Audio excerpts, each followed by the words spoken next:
지난 5월 유로파리그 우승컵을 들면서 커리어의 정점을 찍은 캡틴 손흥민. 손흥민의 거취에 대한 관심이 뜨겁습니다.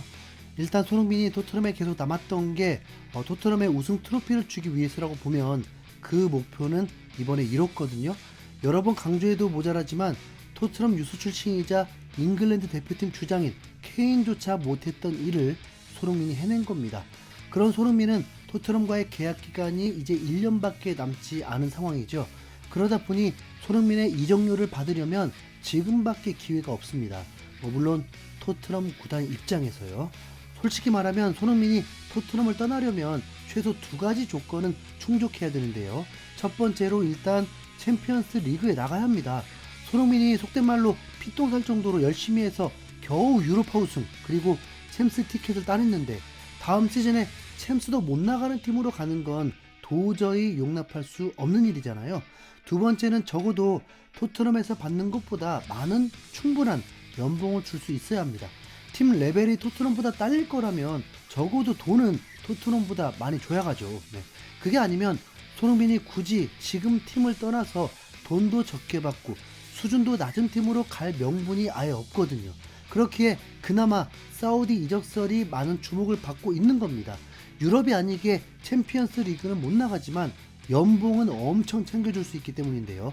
개인적으로 손흥민이 사우디로 갈 이유는 별로 없다고 보는 쪽입니다. 가장 큰 이유는 당연히 챔스 때문이죠. 토트넘이 챔스에 나갔던 게 콘테 시절이니까 대충 3년 전이거든요. 2022-2023 시즌에 조별리그는 통과했지만 16강에서 AC 밀란을 만났다가 원정에서 0대1 패배, 홈에서 무기력한 무승부로 16강 광탈을 했던 기억이 있습니다. 그리고 절치부심하다가 드디어 다음 시즌에 다시 챔스로 복귀할 수 있는 기회를 잡았는데 갑자기 사우디가 웬 말입니까? 게다가 손흥민은 팬 사랑으로 굉장히 유명한데 사우디 프로리그는 관중도 없다면서요. 작년 기준 사우디 프로리그 개막식 관중 수가 고작 670명밖에 안 됐다고 하는데 이 정도면 망한 리그 아닙니까? 경기장이야 돈 많이 들여서 지었으니까 좋죠. 38,000명까지 수용 가능한 스타디움이고 유명한 스타 출신 플레이어가 많으면 뭐합니까? 실제 경기장에 보는 사람이 없잖아요. 오죽하면 영국 매체인 데일리스타에서는 사우디 프로리그가 개막전에서 단 670명의 팬들이 입장하는 굴욕을 겪었다. 수많은 스타 플레이어를 영입한 리그에 대해 사우디 축구 수장이 희망하는 관중 수와는 상당히 거리가 먼 일이다. 스릴 넘치는 3대3 무승부 내내 빈좌석이 넘쳐났고 94분 알리아드의 루카스킬의 극장 동점골 상황에서 환호하는 팬은 거의 없었다. 이와 같이 저조한 관중 수를 기록하는 것은 드문 일이 아니다 라면서 사우디 리그의 실체를 폭로한 적도 있는데요. 이런 것으로 손흥민이 이적을 하면 연봉은 오를지 몰라도 팬들의 사랑을 느끼기는 힘들 겁니다. 그래서 손흥민이 사우디 리그로 가는 걸 상상할 수 없다고 하는 거고요. 그런데 또 최근에는 이상한 헛소문이 돌면서 페네르바체 이적설까지 나왔습니다. 그 이유는 페네르바체를 이끌고 있는 게 무리뉴 감독이기 때문인데요. 사실 손흥민의 페네르바체 이적설은 이번이 처음이 아닙니다. 무리뉴 감독이 페네르바체를 부임하던 작년 6월부터 나왔던 얘기죠. 그것도 공신력 있는 매체들이 말하는 게 아니라 그냥 찌라시 수준의 기사만 많았습니다. 정확히 1년 전인 2024년 6월에 영국의 풋볼 365에서는 무리뉴 감독이 페네르바체에 부임했다. 5명의 선수는 이번 여름 프리미어리그에서 페네르바체로 무대를 옮길 수 있다. 그중 한 명은 손흥민이다. 손흥민이 없더라도 엔지 포스테코글루 감독의 개혁은 계속해서 진행될 것이다. 때문에 터키에서의 무리뉴 감독과의 재회는 가능성이 있는 이야기다라면서 손흥민이 페네르바체로 이적할 거라고 했는데 결과는 여러분들이 다 아시다시피 완전 헛소리로 판명났습니다.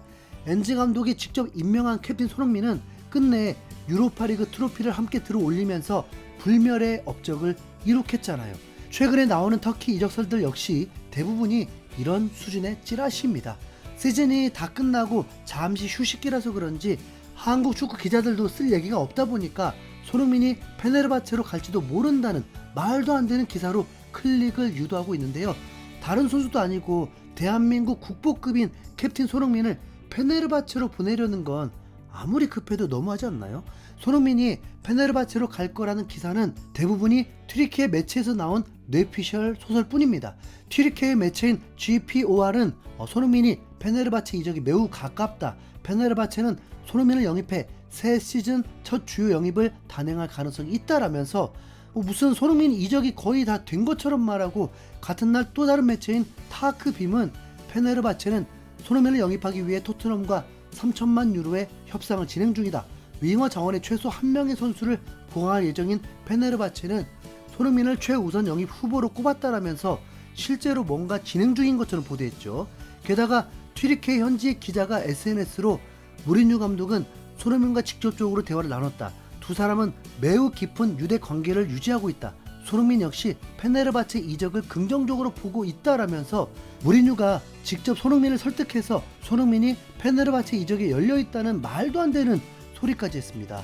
이미 손흥민이 다른 팀으로 이적하려면 최소 두 가지 조건은 만족해야 된다고 했는데 페네르바체는 둘 다 안 되는 팀입니다.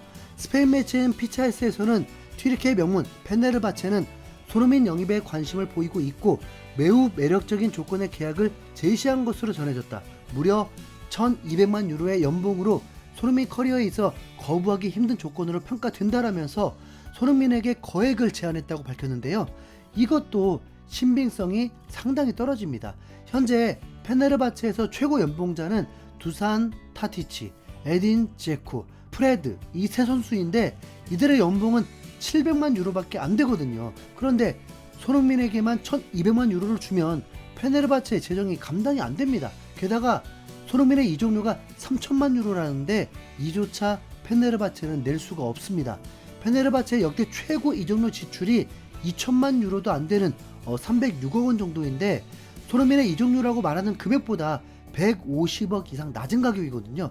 페네르바체는 아직도 틈만 나면 김민재 보고 돌아오라고 희망 회로를 돌리면서 SNS에서 댓글을 남기는 분들입니다.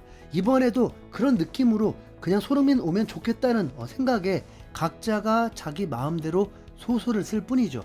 토트넘 커뮤니티에서도 사우디면 몰라도 페네르바체 이적은 완전 찌라시 취급받으면서 말도 안 된다는 반응이고요.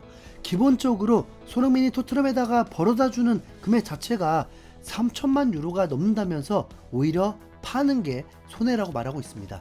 아시아 마케팅에서 손흥민은 최고봉으로 TV 광고, 유니폼 판매, 시청권 등등 이미 그 가치부터 450억은 훨씬 넘겠죠. 그러니까 차라리 한 시즌을 더 데리고 있다가 다음 시즌에 자유계약으로 풀리는 게 금전적으로도 더 이득이라는 분석입니다.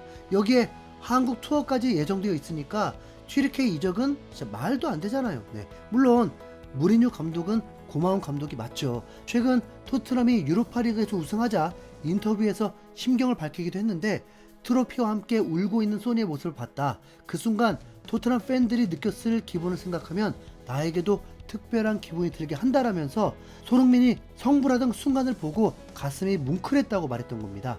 하지만 고마운 건 고마운 거고 이 정도로 손흥민이 챔스 티켓까지 포기하고 페네르바체로 갈 이유는 안 되죠. 네. 챔스에 못 가는 팀으로 갈 바에는 차라리 그냥 남아서 프랭크 감독의 전술로 다시 골 폭격 좀 하다가 다음 시즌 이적료 없이 더 좋은 팀으로 이적하는 게 낫다고 보는데요. 여러분의 생각은 어떤지 댓글 부탁드립니다. 이상 흰수염 고래였습니다. 감사합니다.